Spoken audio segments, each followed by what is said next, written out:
은자 피에르. 이 프랑스인 수도사는 남루한 수도복을 걸치고 당나귀를 타고서 마을을 돌아다니는 순회 설교사였는데 그의 진솔함에 감명받은 사람이 많았다. 성지에서 벌어지는 이슬람교도의 횡포를 한탄하며 지금 당장 성지를 탈환해 예수 그리스도가 태어나서 자라고 죽은 땅을 이 교도의 손에서 되찾아오자고 호소하는 피에르의 열변은 남기고 갈 자산도 없고 갖가지 채비를 갖출 여유도 없는 가난한 사람들에게 깊은 감동을 안겨주었다. 그리하여 사제의 허가도 받지 않은 남자, 여자, 어린이까지 은자 피에르의 뒤를 따르게 된다. 중세의 하층민에게는 일상생활 자체가 이미 가혹한 것이었다. 그들에게 십자군 참가는 그 혹독한 나날에서의 해방을 의미하기도 했다. 이렇게 하여 민중 십자군이 형태를 갖추어갔다. 그렇지만 교황 우르바누스 2세가 생각한 십자군과 은자 피에르의 십자군이 전혀 다른 것이었다고는 할 수 없다. 양측 모두 자신들의 손으로 예루살렘을 주 예수 그리스도의 성도로 되돌리고 싶다는 공통된 생각을 갖고 있었던 것이다. 이슬람교도는 그리스도교도의 성지 순례를 금지한 적이 없고 방해한 적도 거의 없으며 약간의 돈만 지불하면 예루살렘을 방문해 성묘 교회를 비롯한 그리스도교도의 성스러운 사적을 참배할 수도 있다고 이 사람들에게 말해봤자 그런 말은 신앙이 없기 때문에 신자들의 마음을 이해할 수 없는 사람의 핑계일 뿐이라는 대답이 돌아올 것 같기도 하다. 예를 들어보자. 로마의 산피에트로 대성당에 들어가는 데는 입장료가 필요하지 않다.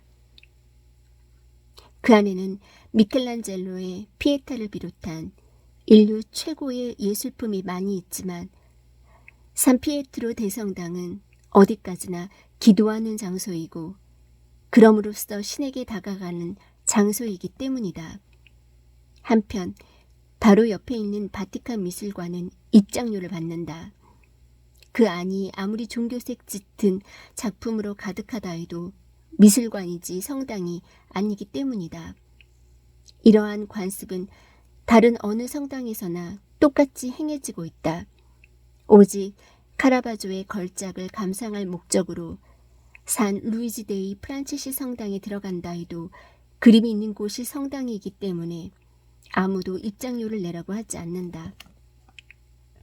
이것이 기도하는 장소와 예술작품을 감상하는 장소의 차이다.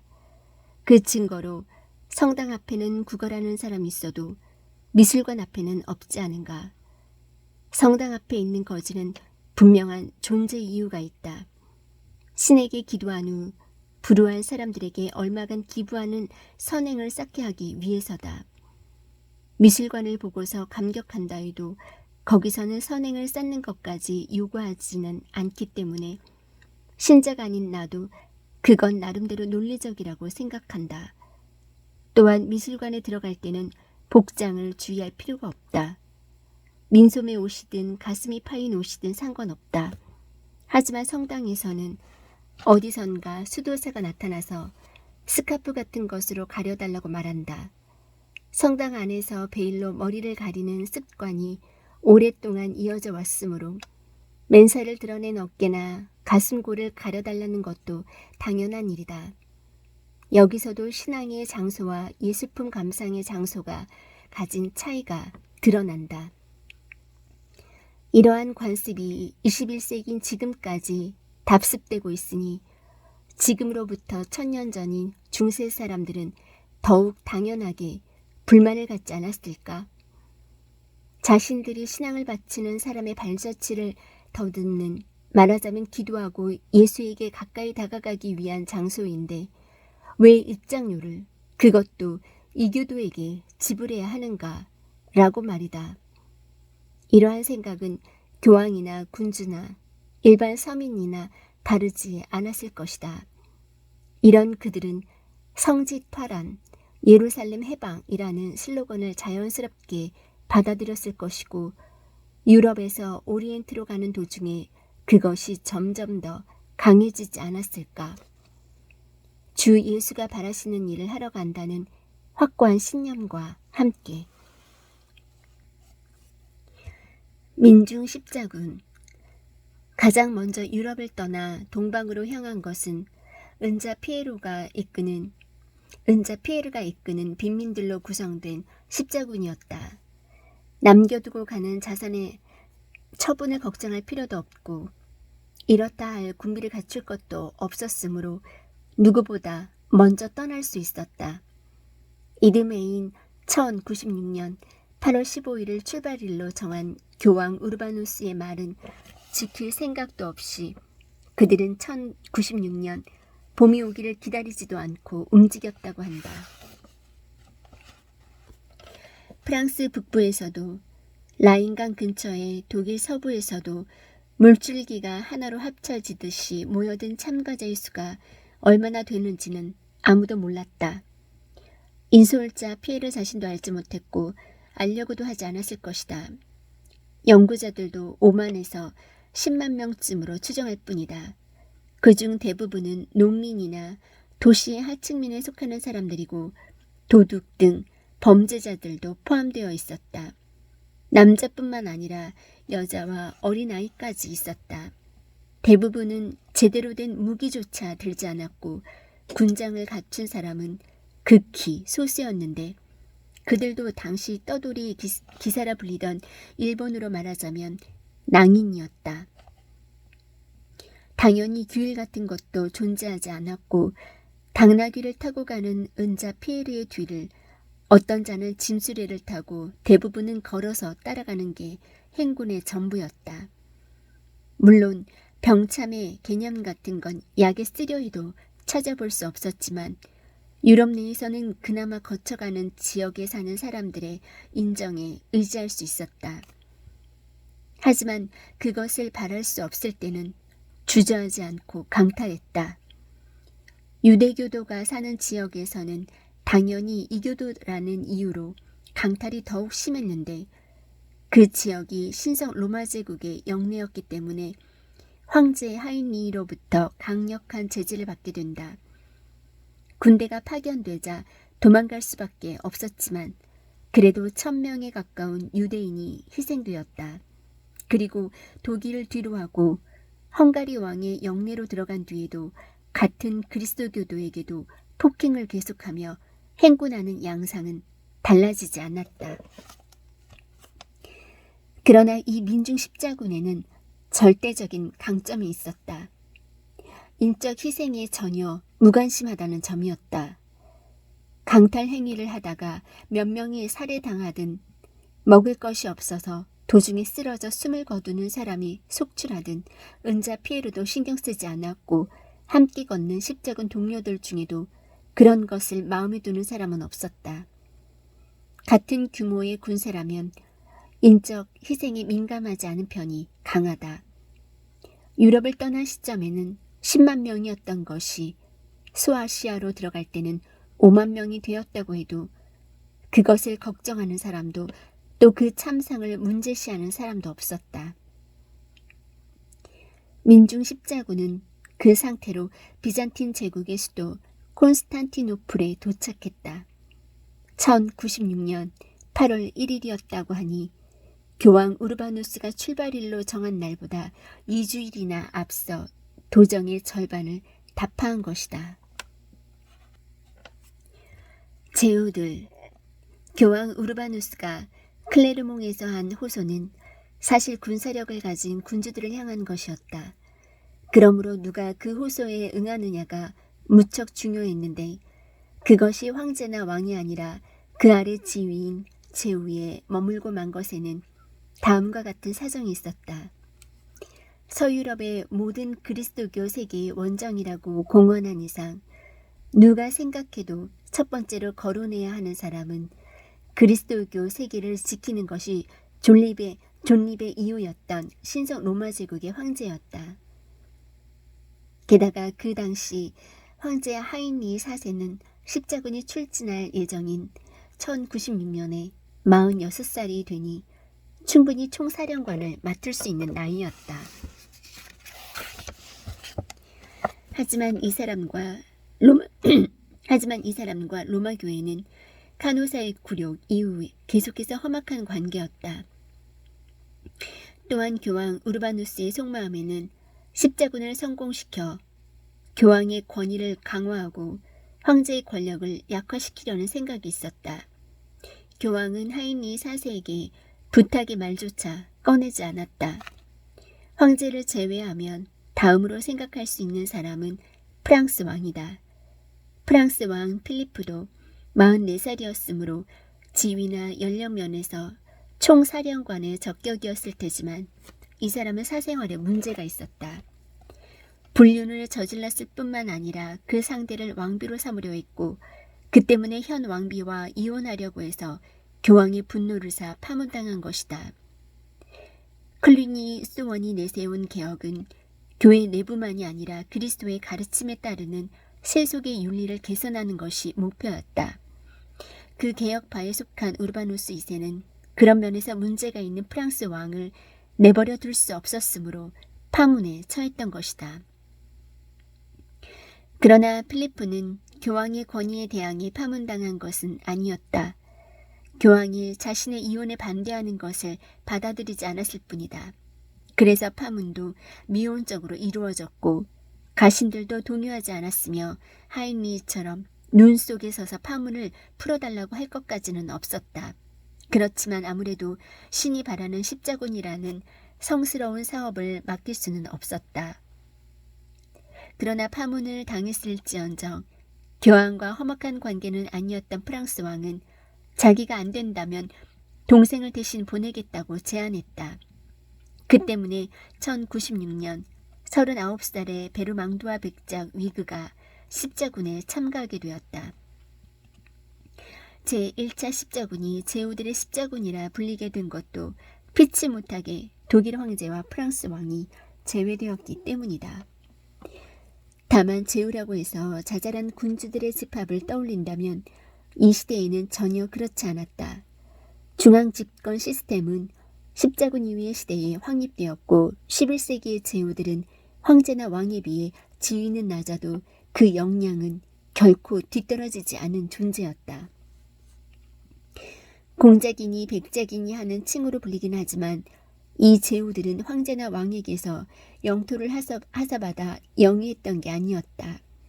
이미 자기 영토를 갖고 있던 상황에서 황제든 왕이든 저 사람이라면 지금으로서는 내게 불이익이 없겠지 싶은 인물에게 일단 충성을 서약했던 것이다. 그들의 마음가짐을 이렇게 표현한 것은 사정이 여의치 않으면 간단히 반기를 들었기 때문이다. 황제 하인리가 눈 속에 서 있으면서까지 파문을 해제해달라고 호소했던 것은 교황의 파문 조치로 제후들이 자신에게 등을 돌릴지도 모르기 때문이었다. 이 당시 툴루즈 백작 레몽이나 로렌 공작 고드프루와 같은 경우는 직할 영토의 면적, 바꿔 말해 세금을 거둘 수 있는 사람의 수와 그것을 사용해 유지할 수 있는 군사력 등은 프랑스 왕에 비해서도 결코 뒤떨어지지 않았다. 그러므로 교황 우르바누스 2세가 이 제후들에게 십자군에 참가할 것을 호소한 것은 당대 상황을 정확히 파악하고 내린 판단이라 할 수 있다. 그리고 제후들도 황제나 왕이 불참하는 것은 문제 삼지 않고 자주적으로 당당하게 응했다. 어쨌든 그들 대부분은 독립된 영토를 가진 한 지역의 어엿한 주인이었다. 군대란 지휘계통이 통일되어야 효력을 발휘할 수 있는 조직이다. 통일되지 않고 뿔뿔이 흩어져 제멋대로 행동한다면 각자가 가진 힘이 유기적으로 활용되지 못하고 에너지가 낭비되므로 설사 목적을 달성한다 하더라도 훨씬 많은 시간이 걸린다. 그러므로 전쟁을 일으키기로 결정했을 때 가장 중요한 것은 지휘계통의 일원하라 할 수 있는데 교황 우르바누스 2세도 그것의 중요성을 알고 있었던 것 같다. 보통 같으면 다른 어떤 참가자보다 지위가 높은 프랑스 왕의 대리인인 위그가 총대장을 맡는 것이 당연했다. 39살이라는 나이도 부족함이 없었다. 하지만 그는 대규모의 군사력을 갖고 있지 않다는 것이 문제였다. 형인 프랑스 왕은 자기 대신 참가하라고 말했을 뿐 자기 휘하의 병사들을 절반 정도도 내어주지 않았다. 게다가 위그의 태도는 항상 거만했고 용기는 있었지만 냉정함이 부족했다. 통찰력 있는 사람이라면 그를 한번 보기만 해도 이 사람을 총대장으로 삼으면 원정에 실패할 거라고 판단했을 것이다. 다행히 위그 백작은 야심도 없었다. 십자군에 참가하겠다는 의사를 표한 제후들 중 위그 백작만한 세력가는 아니어도 대규모의 강력한 군대를 갖추지 않았다는 점에서는 마찬가지인 이들은 다음 세 사람이다. 노르망디 공작 로베르, 블루아 백작 에티엔, 플랑드르 백작 로베르. 노르망디 공작 로베르는 영국을 정복해 노르만 왕조를 창설한 역사상 정복왕 윌리엄이라는 이름으로 알려진 사람의 장남으로 태어났다. 하지만 아버지에게 반발하여 반란을 일으키는 바람에 영국 왕위를 날려버린 남자였다. 왕위는 그보다 훨씬 교활한 동생 윌리엄 2세에게 넘어갔는데 영국을 공격하기 전까지 노르만족의 본거지였던 프랑스 북서부의 노르망디 지방이 아직 로베르의 영토로 남아있었다. 정치적으로만이 아니라 경제적으로도 현명하지 못했는지 로베르는 무슨 일에든 가장 먼저 필요한 돈이 충분하지 않았다. 그래서 노르망디 공장령을 저당 잡히고 동생에게 돈을 빌려 원정 비용을 충당했다. 이 일이 나중에 그의 입장을 악화시키게 되지만 그는 교황 우르바누스의 호소에 진심으로 찬동하여 응한, 즉 십자군에 의한 예루살렘 해방을 추호도 의심하지 않았던 제후 중 한 사람이었다. 출발할 때의 나이는 42살. 몇 년이 걸릴지 알 수 없는 오리엔트 원정을 떠나기에 아주 적합한 나이였다. 블루아 백작 에티엔은 사정이 상당히 달랐다. 참가한 제후 중 가장 유복하다는 소리를 들을 정도였으므로 원정 비용을 걱정할 필요는 없었다. 하지만 그는 중세의 제후 중에서 찾아보기 힘든 타입으로 그 시절에 일상 다반사였던 영토 싸움에는 흥미를 보이지 않고 학문을 좋아하고 온화하며 평화로운 생활을 사랑했다. 다만 유복한 영주였으니만큼 정복왕 윌리엄의 딸 아델라를 아내로 맞았다. 위대한 아버지를 의식하는 정도는 묘하게도 아들보다 딸이 더 강하다. 그래서 교황 우르바누스가 제창한 십자군 원정 소식이 전해지자마자 백작 부인은 남편에게 노르망디 공작도 간다고 하니 당신도 가세요 라고 말한 것이다. 그렇지만 그는 예루살렘으로 향하기도 전에 전선에서 이탈해 귀국하게 되는데 이때도 아직 서약을 못 지키지 않았느냐는 백작 부인의 말에 반박하지 못하고 다시 오리엔트로 향한 걸 보면 중세는 의외로 여자가 강한 시대였던 모양이다.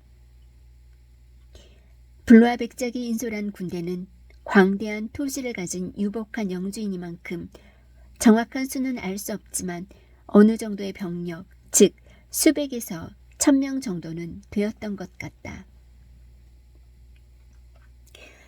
또 한 사람은 플랑드르 백작 로베르인데 이 사람은 철이 들 무렵부터 주변 영주들과의 작은 전투에 익숙했고 아직 제위에 있는 아버지도 풍족해서 원정 비용이나 인솔에 가는 병사나 딱히 강대하다고는 할 수 없어도 정예병을 갖출 수 있었다.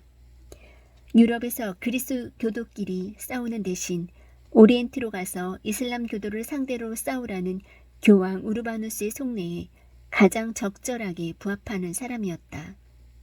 기병 500명을 인솔한 출진이었다고 한다.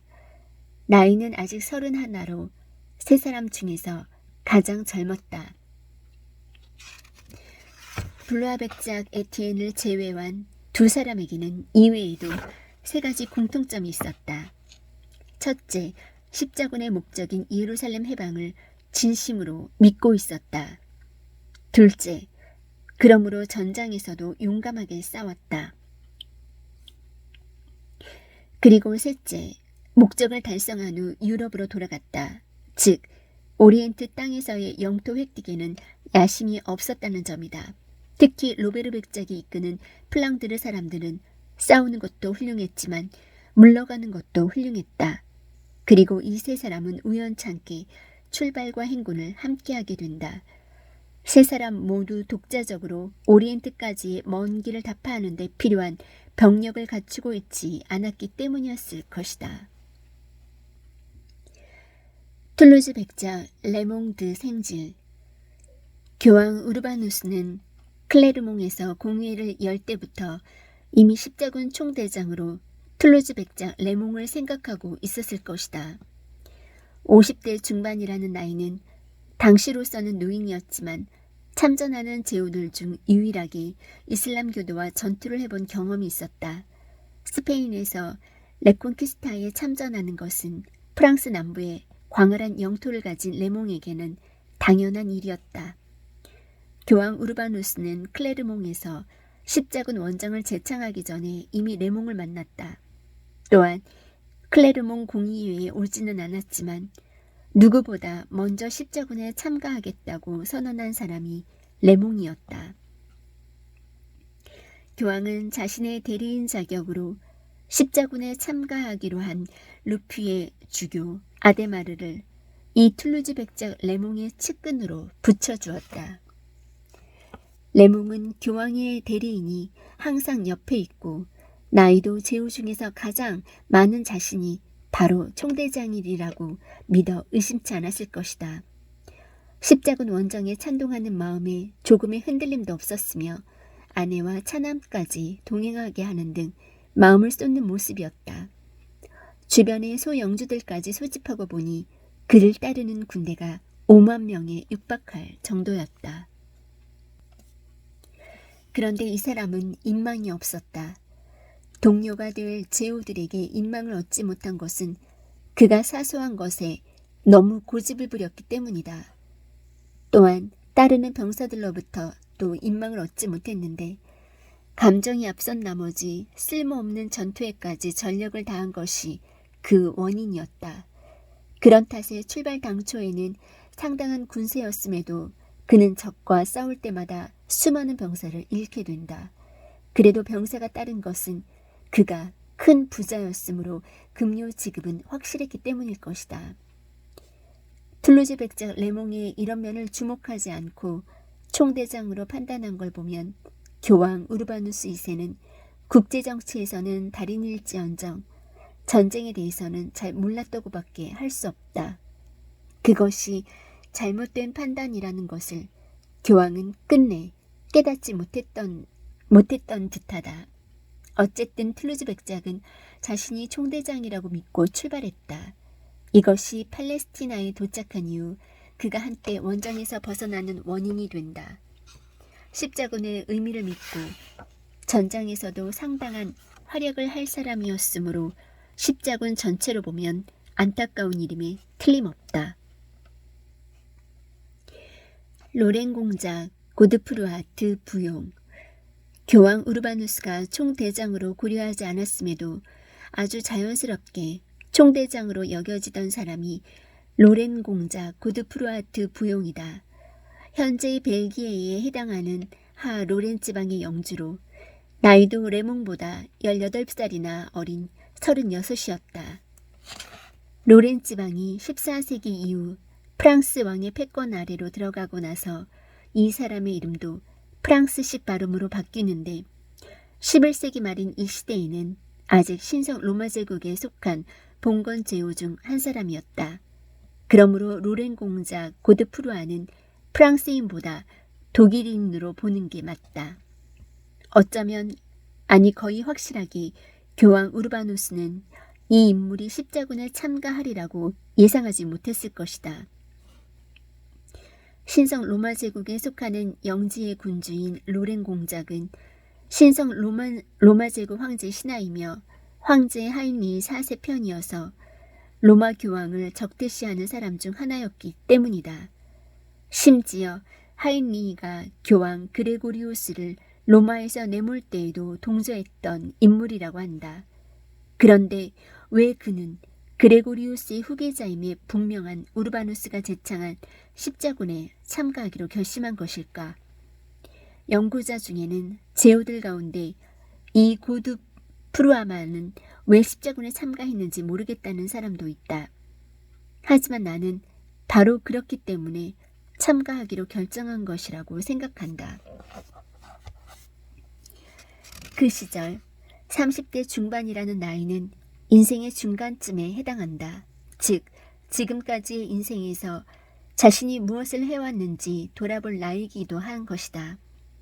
그때까지 로렌 공자 고드프루아의 반생은 그레고리우스에게 복수하겠다는 일념에 사로잡혀 교황을 몰아붙일 생각밖에 머릿속에 없던 황제의 뜻에 따라 그레고리우스를 산탄젤로 성에 가두고 교황이 된 우르바누스가 로마의 땅을 밟을 수 없게 하는데 허비되어 왔다. 만일 자신의 이 반생을 돌아본 고드프루아가 이제부터는 전혀 다른 인생을 살고 싶다고 생각했다면, 그리고 우르바누스의 클레르몽 연설을 전해 듣고 그런 마음에 불이 붙었다고 한다면, 후대에 그려진 그림을 보면 로렌 공자 고드프루아는 실제 나이에 어울리지 않은 원숙한 얼굴로 표현되어 있다. 어떤 학자는 그가 동료들끼리 분열하는 일이 잦은 제후 가운데에서도 그런 분열에 가담하지 않은 인격을 갖춘 자였기 때문이라고 해석하기도 한다. 하지만 나에게는 자기 인생의 목표를 확실히 정한 사람의 고요하고 차분한 모습으로 보인다. 그렇지만 실제로 로렌 공자 고드프루아가 왜 황제 곁을 떠나 교황 측에 가담하는 것이나 마찬가지인 십자군에 참가할 마음을 먹었는지는 그 자신이 글로 써서 남긴 것이 없으므로 전혀 알 길이 없다. 그러나 일단 정한 이상 로렌 공작은 필요한 준비에 만전을 기했다. 만약 교황이 그 모습을 봤다면 틀림없이 그를 다시 보았을 만큼 규모도 군비도 완벽했다. 역시 완벽주의를 선호하는 독일인답다는 생각이 들 만큼. 십자군 원정에 필요한 모든 비용은 각자가 부담한다고 클레르몽 공의회에서 결정되었으므로 제후들은 각자의 방식으로 비용을 마련할 수밖에 없었는데, 광대한 영토를 가진 로렌 공자 고드프루아도 그렇게 많은 돈을 당장 구할 수 있는 상황은 아니었다. 병사들이 수만 명이나 되고 게다가 몇 년에 걸쳐 써야 할 비용이었기 때문이다. 하지만 그에 앞서 한 지역의 군주인 이상 피해갈 수 없는 문제부터 해결해야 했다. 남기고 가는 하루렌 공국의 통치를 상로렌의 영주인 형에게 맡긴 것이다. 고드프루아는 자식이 없었고 두 동생 웨스타슈와 보두엔도 십자군에 동행하기로 되어 있었다. 그 다음 문제는 원정이 필요한 비용을 마련하는 것이었는데, 우선 꼭 필요하지 않은 토지는 모두 팔아치웠다. 또 개인 물품 중에서도 비싼 값으로 팔릴 만한 것들은 몽땅 팔았다. 그래도 부족해서 백성들에게 기부금을 걷었다. 그런데 예상보다 많은 기부금이 모였다는 걸 보면 로렌 공자 고드프루아는 당시로서는 드물게 선정을 베푼 영주였는지도 모른다.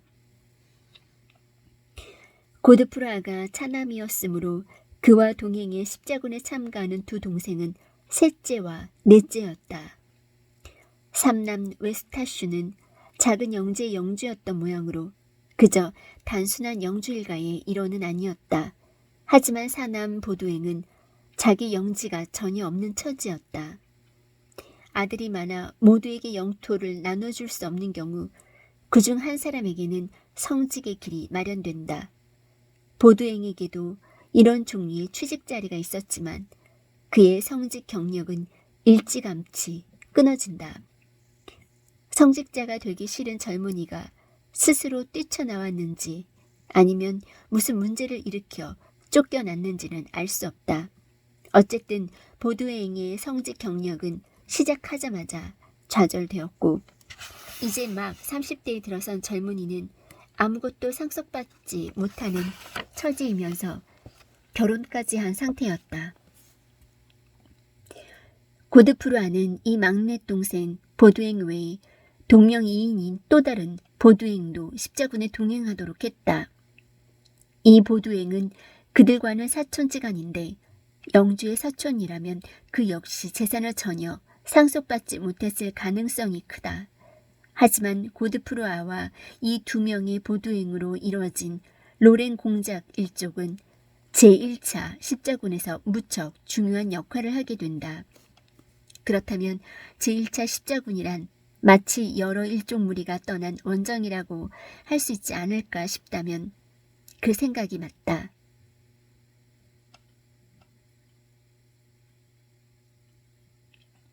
노르망디 공작의 블루아 백작, 툴루즈 백작, 로렌 공작, 이들은 공작과 백작인 만큼 우아하고 화려하며 귀족적인 사람들이었을 거라고 생각하겠지만 그건 중세 후기가 되어서야 나타나는 중앙집권 시대의 산물인 궁정 귀족들에게나 해당되는 얘기지 기나긴 중세의 전기와 후기의 경계에 해당하는 십자군 시대에서는 전혀 그렇지 않았다.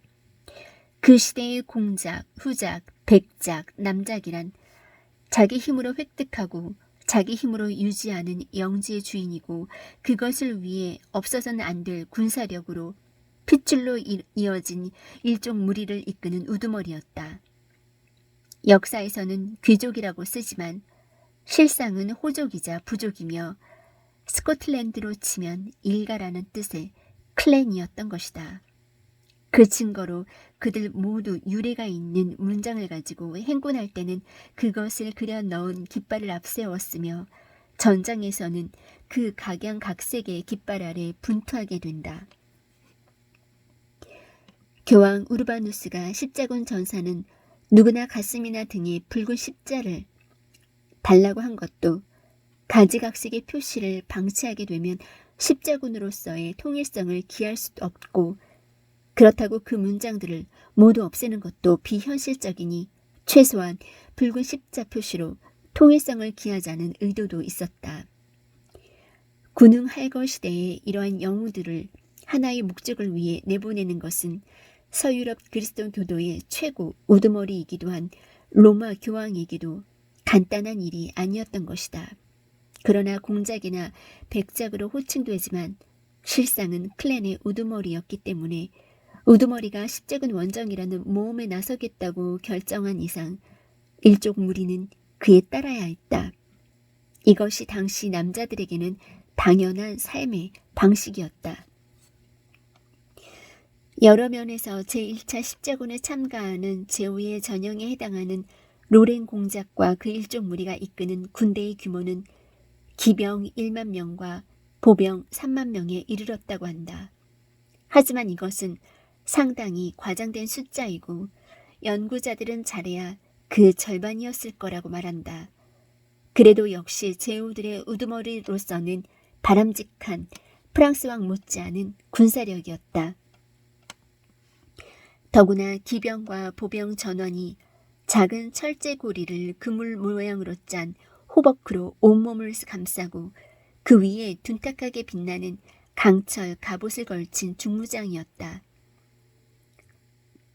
그러므로 전투에서 이 2만 명의 병사가 접근해 오는 것만으로도 적은 압도당했을 것이다. 더군다나 군대의 규율도 엄격해 그들은 로렌 공작의 명령이 떨어지기만 하면 한 덩어리가 되어 돌격하는 전사 집단이었다. 풀리아 공작 보헤몬드 디 알타빌라 제1차 십자군에는 로렌 공작 고드프루아 외에 또 한 사람 왕자라는 의미이기도 한 프린치페라 불렸지만 사실은 이탈리아어로 우두머리를 뜻하는 카포로 불리는 것이 더 어울리는 남자가 있었다. 그는 풀리아 공작 보헤몬드다. 이 시대는 노르만족이 크게 활약한 때이기도 한데 일부는 북쪽으로 나아가 영국을 정복해서 노르만 왕조를 수립했고 다른 일부는 지중해로 진출해 이탈리아 남부에서 비잔틴 제국 세력을 쫓아내고 이슬람 세력하에 있던 시칠리아까지 정복해서 지중해 한가운데에 노르만 왕조를 세웠다. 그들이 바로 알타빌라가 예속한 사람들이다. 게다가 이탈리아 남부에서는 아드리아 해만 아드리아 해만 건너면 바로 닿는 그리스의 상륙해 곧 비잔틴 제국 심장부에까지 다가갈 기세였다. 플리아 공작 보헤몬드도 그 이전 몇 년간은 비잔틴 제국의 군대와 싸워왔다. 비잔틴 군대와 싸운 전력이 있는 보헤몬드가 비잔틴 제국 황제의 요청으로 시작된 십자군에 47이라는 나이로 참가하기로 한 이유는 무엇일까? 답은 실로 간단하다. 자신만의 영지, 그것도 광대하고 풍요로운 영지를 원했다는 것. 시칠리아의 왕위는 아버지 로베르 기스카르의 총애를 받고 있던 동생 루제르가 차지하고 있었다. 보헤몬드는 다른 곳으로 뜻을 펼칠 요량으로 전력을 쏟아부어 그리스를 침략했지만 비잔틴 제국의 요청을 받은 베네치아 해군에 가로막혀 좌절되었다. 지상에서는 강했지만 노르마니는 해군을 갖고 있지 않았던 것이다. 그 해군을 손에 넣기 위해 이탈리아 해양 국가 중 하나인 아말피를 한창 공격하던 중에 클레르몽에서 우르바누스 2세가 십자군 원정을 재창했다는 사실을 알게 된다. 두말 없이 즉시 참가 의사를 알리고 십자가에 서약했지만 플리아 공작 보헤몬드는 십자군에 참가한 제후 중에서 예루살렘 해방이라는 슬로건에 조금도 감흥이 없었던 남자가 아니었을까 싶다. 그래도 그는 47이 될 때까지 대부분의 시간을 전장에서 보낸 남자였다. 원정에 무엇이 중요한지 익히 알고 있었다. 이탈리아 남부 전역에 총동원령을 내린 결과 보헤몬드는 기병 1만 명에 보병 2만 명을 모으는 데 성공한다. 다만 이 경우 역시 연구자들에 따르면 도합 3만 명이라는 숫자는 과장된 것이고 잘해야 그 절반이라고 하므로 실제로는 1만 5천 명이 채 안 되었을 것이다. 하지만 전투가 벌어질 때 최전선에서 병사들을 지휘하며 싸우는 부대장급으로는 이탈리아 남부와 시칠리아에 흩어져 있던 노르만 일족 중에서 특별히 젊고 유능한 남자들을 뽑아왔다. 모두 귀족으로 불렸지만 사실은 소영주들로 나름 전투에 익숙했고 전투가 없을 때는 마상, 창시합 등을 하며 일상적으로 실력을 연마해온 남자들이었다. 이런 귀족들의 수를 따지면 레몽이나 고드프루아의 군대보다 보헤몬드 군대 쪽이 훨씬 많았다. 이것을 보면 레몽 군대의 숫자와 고드프루아 군대의 장비에 비해 보헤몬드 군대는 정예병을 모아놓은 것이 특징이었다고 생각할 수 있다. 이때 보헤몬드가 뽑은 최고의 정예 전사는 보헤몬드 조카이자 이제 막 20대에 접어든 탄크레드였다. 보통 제후들의 외모에 대해서는 기록이 없어 알기 어렵지만 플리아 공작 보헤몬드만은 예외다. 여자들이 그의 외모를 묘사한 글이 남아있는데 이 보헤몬드라는 남자는 이상하게 여자들에게 인기가 많았다. 게다가 그리스도교도뿐 아니라 적인 이슬람교도 여자들한테까지 인기가 있었다고 한다. 비잔틴 제국의 수도 콘스탄티노플에서 만난 황제의 딸 안나 콤네나의 눈에 비친 47살의 보헤몬드는 다음과 같은 남자였다. 전체적으로 키가 큰 유럽에서 온 제후들 속에 섞여 있어도 머리 하나만큼은 더 크고 금발이며 몸은 마른 편이나 탄탄한 체격이다. 파란 눈으로 쏘아보듯 사람들을 바라보고 당당한 행동 거지는 자존심이 세다는 것을 보여주며 거친 성격이면서도 냉정하고 교활하다. 그러면서 뭐라 표현할 수 없는 매력을 풍긴다. 여자란 결혼 상대를 고를 때는 안정을 최우선으로 생각하지만 그게 아니라면 사회의 통념에서 벗어나 있고 신뢰할 수도 없는 형편없는 인간이라는 것을 알아도 미워할 수 없는 남자에게 끌리는 법이다. 위험하다는 걸 알면서도 모험에 나서는 남자에게 매력을 느끼는 것이다. 이런 류의 남자는 여자에게 나이와 종교의 차이를 넘어 그저 남자로만 보이는 존재다. 성도 예루살렘의 해방이라는 슬로건에 가슴이 뜨거워지지 않는 것쯤은 여자에게 아무 상관이 없는 것이었다. 이 보헤몬드를 포함한 제후들이 제1차 십자군의 주인공이다. 하지만 그 중에서도 주요 멤버를 고른다면 다음의 세상 6명일 것이다.